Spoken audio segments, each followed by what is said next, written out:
Okay, we just finished the scrolling text box thing on page 408, and we're ready to move on to the next one. And the next one is called a select list, and I'm sure you've seen this. Some people call this a drop-down box, or if you're a programmer type, you might call it a combo box. It's a way to pick things off a list. So you don't want somebody to type in what their color is. You want to have it pick them off the list instead. So just like this guy was not an input, well, the guy I'm getting ready to do is also not an input. Okay, so here's how it works. I'm going to say colors again. So this one's going to be select. Okay. So there's some attributes. There's select and there's options underneath. So the select, let's talk about the select first. So what are the things that can fit in there? Well, table 9.8 on page 411 talks about basically multiple things. One is the size of it. How many options do you want to show vertically? In other words, do I want this to show, because it could take up too much space, right, if I did it that way. And the other one is, do you allow multiple things to be selected? So maybe you want red and green, both. All right. So I'm gonna go ahead and ignore that for just a minute. And I'm gonna go in here and do option. Okay.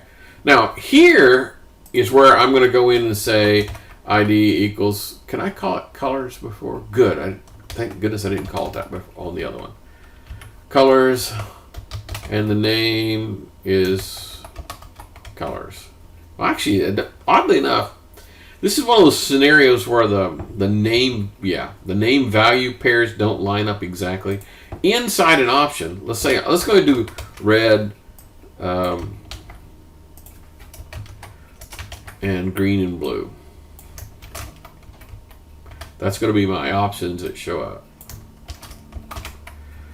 Okay, so I need to have, remember I had to have a name value thing going on. So where do you think the value would be? Well, the value would be inside one of these guys, right? So the name is up here, but the value is down here. Now I don't need an ID here, okay, because I'm inside an ID called color, so I don't really need, I mean, I could have another ID, but I'm not. So I'm going to call this one the value. Value is red. And once again, if you're looking at this going, that's a heck of a lot of duplication here. Well, you're right. I'm duplicating what shows up in the text. Just like over here, I'm kind of sort of duplicating the value when I did the radio buttons.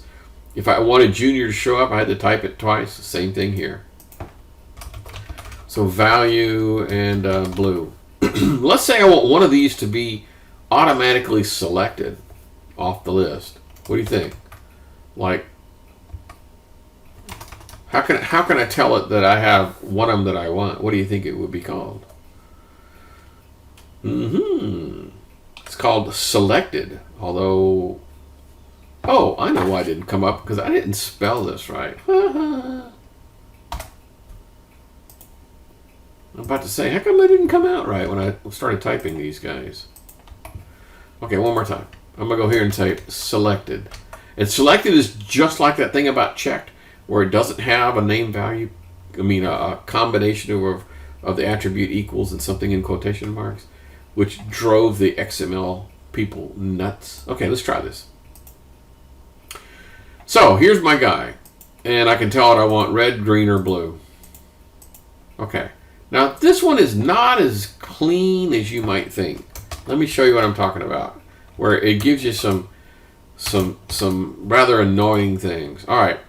I told it that red is selected, correct? All right, here we go.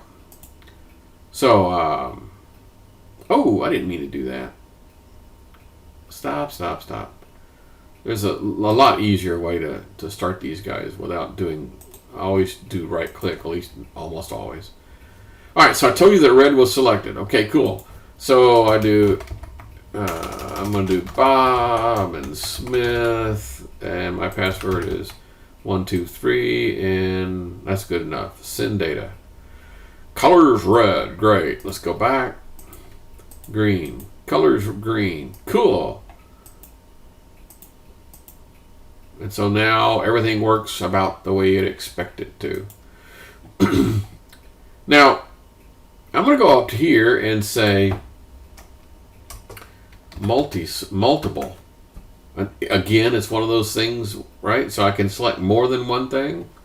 All right, well, now let's see what it looks like. And it's a bit weirder.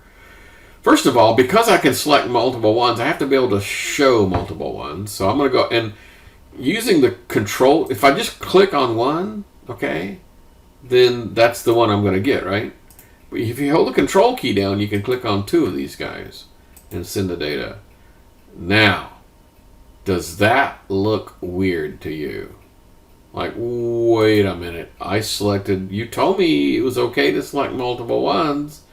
And so when I send my data, how come I didn't get two of them? Yeah, I know. It's a little weird, and I am not going to explain how that works. We've got enough things to talk about. I'm just telling you there's something weird when you do multiple selects.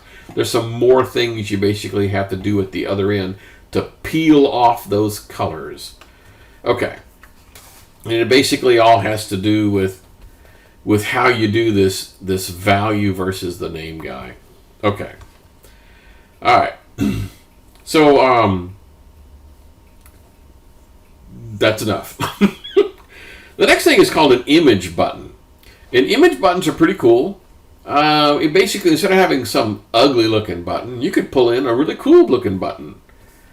Now, for reasons that don't make any sense to me, the author decided to put this. You remember that all the rest of them were input, input, input, input, and then we did text area, and now we did select? Well, now we're back to input. Hey, whatever. So the first thing I'm going to need is I'm going to need to go find me a graphic file. So I have me a graphic file, and I have a button. I'm just going to drag and drop this thing onto my guy so I have button available. So input. Type. Now what do you think? This is kind of weird, right? So maybe image would be the one? You would think like button? Yeah. Image. It's already an input type. Isn't it fairly obvious it's an input type? Yeah, okay, cool. So let me just show you what it looks like to begin with without doing anything more. Oh, wait. I didn't need to tell it. Now, I never claimed that these guys were consistent, okay? So if this was like an image tag or like an href kind of a thing, so if it was inside an image tag, what would it be? Would it be href or source? What would it be? Yeah, source. Okay. Let me go ahead and do a BR here. And let's see what this thing looks like. And ta-da! I got this gargantuan login button. Ta-da! Now what it gave me back, I didn't particularly ask for this, but it gave me back where the cursor was in relation to that graphic. I'm going to do this really slow. I'm going to go way over here in this corner. Okay, 4 and 4. I'm going to go way over here in this corner. All right, cool. So it's basically showing where I am in there. You can kind of sort of do this like an image map. Remember that guy? Where you have like a map of the United States and so you click on the state and so you click on the outline of Texas and it does something. That's kind of sort of what this does. Okay, so image button. One of the things that the image button can do, and oh, by the way, I'm sorry, I apologize because every time you use a dang thing, you're supposed to put alternate text in, right? What does this say? Does it say login? I think it says login. I don't remember. Yeah, okay, cool. So now if you hover over that and you had a screen reader, it would say login. Okay, cool. Okay, so that's an image button. And by default, the type of thing it did, it was the same as submit, wasn't it? Because that's kind of sort of what that thing does. There is a way you can go in here and tell it that you don't want it to be a submit button. You know, that the type of button that it is submit. Okay, but for now, that's good. The next one we're going to talk about, now we're back to not input. What happens if I wanted to have a group of things put together as a button, so to speak? In other words, I wanted to have some text plus something else. I don't know, whatever. So I want to make button out of some text. So here I go. I'm going to say button. Well, only if I type it right. Button. And this is going to be, you know, press me to send the data. Okay? So this is first of all, let's look at it. So I've just basically made me a button. The only real purpose for that is I can have other things. I can have a hyperlink in here. I can have an image in here. I can have whatever the heck I want, and that entire thing becomes a button. So, for example, whoa, I'm going to do something stupid here. I'm going to go ahead and do a BR on the inside of this. And then I'm going to do an image. And do source equals button. I'm going to go ahead and do alt login. Okay. Oh yeah, I do need to close that guy off. Okay, now this is going to look a little funky, but hey, give me a break. So now see how this entire thing is lit up inside a button? So I could click on the graphic, or I could click anywhere inside this guy, and it'll also work as a button. Okay, how useful is that? I don't know. Good stuff, but how useful is it? I don't know. Okay. The next thing on page 414, we're finally going to be talking about accessibility. I need a way to associate this text with that input. I need a way to do that. And you do that with the label. The label guy, basically what I need to do is let me just show you the one technique for doing this. So one technique to doing this is to create a label. So I'm going to go here and say label. And all I have to do is just wrap my guy inside a label. Okay, so that means now this text right here, first name, is somehow associated with this input type. It wasn't that pretty easy?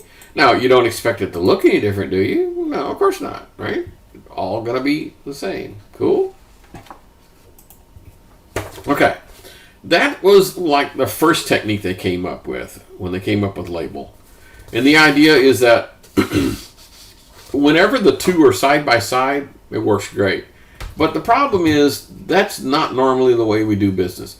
Most of the time, we're going to be talking to the label and maybe making the label do something different than the actual input. For example, eventually, we're going to go in here.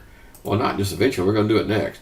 We're going to go here and line all this stuff up. So all these controls, that edge of that text box and this and this and this and this all line up. So we're going to make it look like a two-column design, where everything lines up. Cool? All right. In order to do that, I need to be able to talk to those guys separately. So I'm not going to be using this technique quite like that. Instead, I'm going to break them up into individual elements. A label element, and then followed by an input element.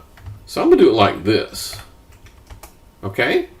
So a single label element followed by an input element, and I need some way to tell this guy how to associate with the other guy. And there's a thing called for. And I tell it which one, and then I'll say first name. Okay. This is a good place to stop for the 15-minute mark. We'll pick this thing up again in just a few.